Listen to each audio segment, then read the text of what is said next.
Good morning. So I wanted to take just a couple of minutes to talk briefly about some of the sights and some of the stories that we've experienced as we've traveled into Western North Carolina. First slide.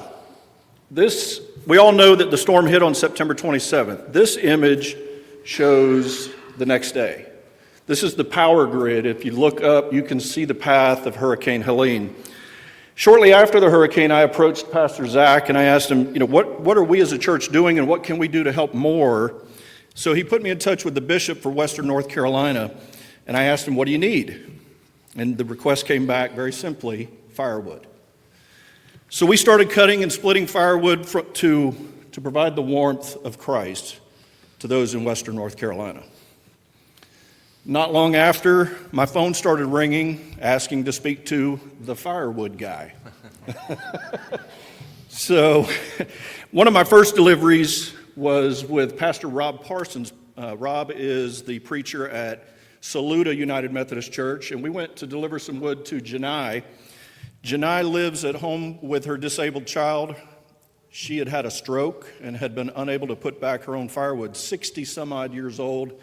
And up until this year, she was using a chainsaw and using a splitter and putting back her own wood. When I got there, she had about 10 sticks of wood on the ground, and they were all rotten. So we delivered her a load of wood. About a week later, Ronnie Pewitt and I cut another load. We called Janai, asked her if we could bring her another load. No, I don't need it. There are people that need it more. And I heard that over and over and over as we went to the mountains. So we organized some wood cutting days down at the farm. We worked pretty hard with donations of wood, time, fuel, cash, some strong backs. We started making deliveries to Saluda, to Old Fort, to Pensacola, to Edneyville, Lake Lure, Cherry Hill, Guerin Creek, and to Back Cave. So far, between myself, Drew Aker, who I see here, Alex Schnur's here, and others, Jack Aker and others, we probably have delivered more than 20 loads of firewood to the mountains. There are too many people to name, but the devastation that we've seen as we traveled through the mountains, it's hard to describe. A picture just can't do it justice. Guerin Creek was a community that was significantly hit. One family of 11 was wiped out in a mudslide. Mom, dad, son and his family, daughter and her family, and we saw this everywhere we went. Steve Bowen and I delivered a load of wood to Guerin Creek, and what I wanted to point out here is this house up on the hill is about 20 feet above where my feet are, where that wood is laying. Richard, who is the director of the Guerin Creek Community Foundation, this is Richard on the left. That house sits about 20 feet above where we dumped this wood. He was stuck in his house for 2 days, could not get off the porch for the water. The gentleman on the right, Steve and I had no sooner put this wood on the ground, this truck came pulling up. This is Arthur. Arthur's probably in his 70s. He and his wife, they live about a mile from here. They were stuck in their home for 3 days, couldn't get out. They had to be helicoptered out. This picture was taken about 2 months after the storm. He had just gotten power back, and the only thing that he had to heat with was wood. 2 weeks ago, we made a run to Pensacola. I think Drew made that one. I didn't know where Pensacola was. It's up near Burnsville, north of Asheville. In Pensacola, there are still people living in tents. These are what they call hot houses. There's a little wood stove inside of the tent. This area is not expected to get power back for at least another 5 months. We headed into Back Cave recently. One lane of the road had completely washed away. In fact, I got stopped by the sheriff asking why I was there. I had to have an escort in. They watched us dump the wood and escorted us out. Where houses once stood along the river, there's nothing. You would think these pictures were taken just a couple of days after the storm. No, I took these pictures 2 weeks ago. To the east, the houses that are still standing have been devastated. This is a 3-story home. You can see the bottom 2 floors are wrapped in plastic.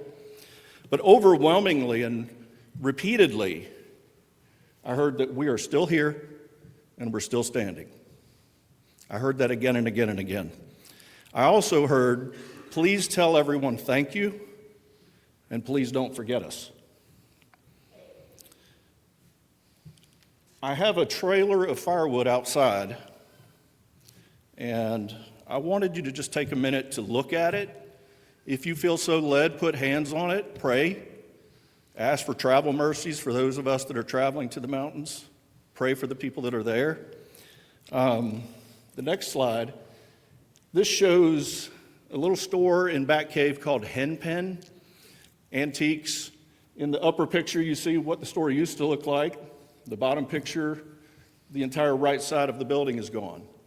Lynn, who runs the Hen Pen, she has set up a kitchen in this area, and she's feeding all the volunteers as they come in and out. She's also selling sweatshirts, not to hawk anything, but if you're interested in a sweatshirt or a t-shirt, I'll be glad to try to put you in touch with her or put together some kind of an order. And finally, I just wanted to close with this final picture. When I first took this picture, I was solely focused on the green roof. I was looking at this house that had collapsed into the river. But the more I looked at it, there is so much more to this picture. If you look in the riverbed, all the debris and the destruction that is still there. Again, this picture I took 2 weeks ago, standing on Highway 74 on the bridge, just as you come into Back Cave. Debris in the river. The house is still here. We're still standing. But then I noticed something else. Just above the house is an 18-wheeler full of relief supplies.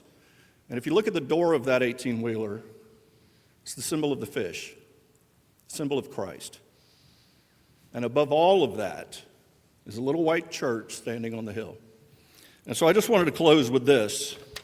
Jesus said in Matthew 25, verse 35, "For I was hungry, and you gave me something to eat. I was thirsty, and you gave me something to drink. I was a stranger, and you invited me in." I would like to thank everyone who has helped with the firewood ministry. I want to especially thank the ladies for loaning me your husbands for this ministry. It's a very important one. But I also wanted to say a very special thank you from the people of Western North Carolina to you. Thank you, and don't forget us. Thank you. Amen.